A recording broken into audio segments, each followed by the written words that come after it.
ये एक गलती हर कोई करता है और इसी गलती से लोग पावर गेम से हमेशा के लिए गायब हो जाते हैं।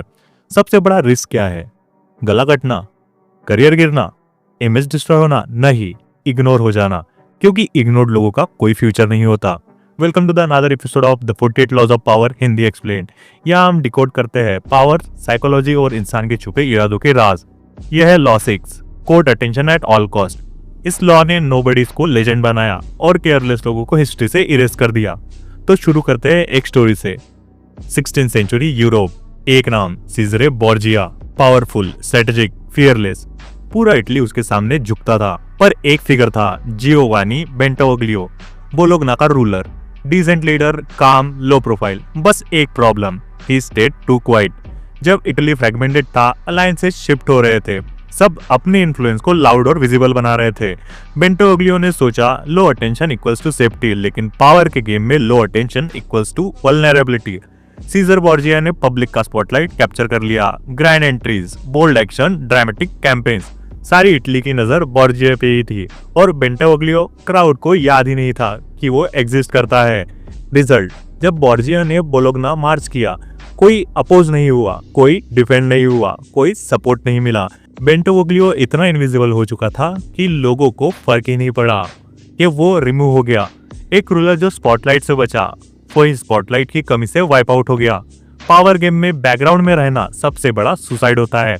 ह्यूमन साइकोलॉजी का कोर रूल सिंपल है, लोग उन्हीं चीजों को इंपॉर्टेंट समझते हैं जिसका उनको अटेंशन बार बार टच करता है। Attention equals to value signal. जो अटेंशन कैप्चर करता है वो इररेसिस्टिबल, क्रेडिबल और नेचुरली लीडर कैटेगरी में चला जाता है, और जो इनविजिबिलिटी को चूज करता है उसे लोग इग्नोर कर देते हैं, उसके एक्शन अननोटिस्ड रह जाते हैं, उसका इन्फ्लुएंस जीरो हो जाता है। पावर का सबसे बड़ा मैट्रिक क्या है? इम्पैक्ट, वेल्थ, इंटेलिजेंस नहीं, विजिबिलिटी।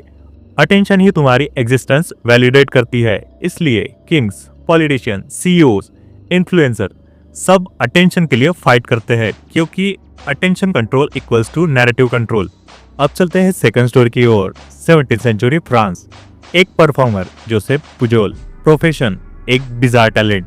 वो स्टेज पर आकर अपनी मसल से हवा को इतनी स्किलफुली कंट्रोल करता था कि साउंड, म्यूजिक, इफेक्ट्स सब प्रोड्यूस कर देता था। ये थोड़ा सुनने में अजीब लगता है, हाँ ना, लेकिन भूलने वाला कभी नहीं। पर पेरिस में हजारों लोग उसे देखने आते थे। कभी क्वीन आती, कभी मिनिस्टर्स, कभी यूरोप के रिचेस्ट फैमिलीज। कंपटीशन, हजारों performers, best singers, best actors, better musicians, पर सब ओवरशैडो हो जाते थे एक इंसान के सामने, पुजोल। क्योंकि टैलेंट से ज्यादा पावरफुल होती है अटेंशन ग्रैबिंग यूनिकनेस। उसने परफॉर्मेंस से ज्यादा फेम पा लिया, एक सर्कस के एक्ट से ज्यादा पैसा कमा लिया, पेरिस का मोस्ट टॉक अबाउट सेंसेशन बन गया। ये प्रूफ था अगर तुम क्राउड का अटेंशन हाईजैक कर लोगे तो तुम रियलिटी भी राइट कर सकते हो। इवन एब्सर्डिटी बिकम्स पावर अगर तुम अटेंशन कंट्रोल करते हो। कारपोरेट वर्ल्ड में अटेंशन तुम्हारी प्रमोशन इंजन होती है। अगर तुम साइलेंटली हार्डवर्क करते हो, क्वाइटली ओवर टाइम देते हो, बिना किसी विजिबिलिटी के प्रोजेक्ट कंप्लीट करते हो, तुम रिलायबल हो सकते हो, पर पावरफुल कभी नहीं बनोगे। मैनेजर को तुम्हारी वैल्यू तो तब दिखेगी जब तुम मीटिंग्स में की वॉइस बनोगे। विंस विजिबल बनाओ, स्टेक होल्डर्स के सामने अपनी ओनरशिप शोकेस करो। अगर तुम साइलेंट कंट्रीब्यूटर हो, बॉस तुम्हें सपोर्टिंग कैरेक्टर समझ लेगा, लेकिन अगर तुम विजिबल परफॉर्मर हो, बॉस तुम्हें फ्यूचर लीडर देखने लगता है। कारपोरेट बैटलफील्ड में invisible equals to replaceable, visible equals to valuable. Social life में भी सेम रूल है। अगर तुम बैकग्राउंड कैरेक्टर की तरह बिहेव करोगे, सबको फॉलो करोगे, कभी इनिशिएटिव नहीं लोगे, कोई प्रेजेंस इंपैक्ट नहीं क्रिएट करोगे, तो पहले तुम्हें सीरियसली नहीं लेंगे। लेकिन अगर तुम्हारी वाइब क्लियर है, प्रेजेंस नोटिसेबल है, कम्युनिकेशन कॉन्फिडेंट है, रूम में एंट्री करते ही एनर्जी शिफ्ट होती है, पीपल ऑटोमेटिकली रिस्पेक्ट, ट्रस्ट और अटेंशन शो करते हैं।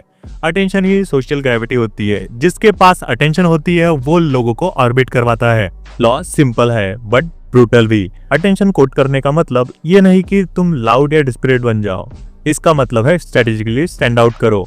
Follow this field tested controls. पहले एक सिग्नेचर ट्रेट क्रिएट करो, एक हैबिट, एक स्टाइल, एक एक्सपर्टीज जिससे लोग तुम्हें इंस्टेंटली आइडेंटिफाई कर सके। विजिबल रहो की मोमेंट्स में, मीटिंग्स में, अपॉर्चुनिटीज, डिसीजन पॉइंट्स में, बैकग्राउंड में मत रहो। यूज कॉन्ट्रास्ट, सबसे पहले जब लोगों को एक्सपेक्टेशन हो, उसके अपोजिट या बोल्ड वर्जन से एंटर करो। अटेंशन शॉक से अट्रैक्ट होती है। अपने विंस को डिस्कस करो। साइलेंट सक्सेस वेस्ट होती है। कम्युनिकेशन से ही वैल्यू मिलती है। Stay unpredictable. Predictability equals to boredom. Unpredictability equal to interview. Design your spotlight. खुद डिसाइड करो लोग तुम्हें किस लेंस से देखे, लीडर, स्ट्रेटेजिस्ट, काम परफॉर्मर या फिर किसी और, ये तुम खुद डिसाइड करोगे। लेकिन एक बात याद रखो, attention is equals to oxygen. जिसके पास ऑक्सीजन होता है वो रेस फिनिश करता है। पर एक एक्सेप्शन हमेशा होता है। कभी कभी साइलेंस ही पावर बन जाता है। जब अटेंशन टॉक्सिक हो, जब एनिमीज ऑब्जर्व कर रहे हो, जब नॉइस तुम्हारे अगेंस्ट हो या जब क्राउड ओवर सैचुरेटेड हो, तब टेम्पररी इनविजिबिलिटी एक शील्ड बन जाती है। Absence creates curiosity, curiosity creates demand, और डिमांड ही फ्रेश अटेंशन बिल्ड करने में मदद करती है। लेकिन ये मूव तभी इफेक्टिव होता है जब तुम वापस रिटर्न इम्पैक्टफुल करते हो, या फिर सिंपल भाषा में कहे तो जब तुम्हारा कमबैक पावरफुल होता है। अदरवाइज साइलेंस ही तुम्हारा डिसअपीयरेंस बन जाएगा। अटेंशन तुम्हारी करेंसी नहीं, तुम्हारी लाइफलाइन है। सीजर बोर्जिया ने अटेंशन डोमिनेट करके इटली को कंट्रोल किया। पुजोल ने अटेंशन हाईजैक करके लेजेंड बन गया, और जो अटेंशन अवॉइड कर रहे थे वो हिस्ट्री से वैनिश हो गए। सिंपल चॉइस है, तुम स्पॉटलाइट डिमांड करोगे या डार्कनेस में डिसॉल्व हो जाओगे। तो इसी के साथ लॉ 6 यही खत्म होता है। मिलते हैं अगले एपिसोड में। Law 7, get others to do the work for you but always take the credit. वहां तुम सीखोगे कि लेवरेज ही असली पावर होती है और कैसे स्मार्ट लोग एफर्ट नहीं, नैरेटिव कंट्रोल करते हैं।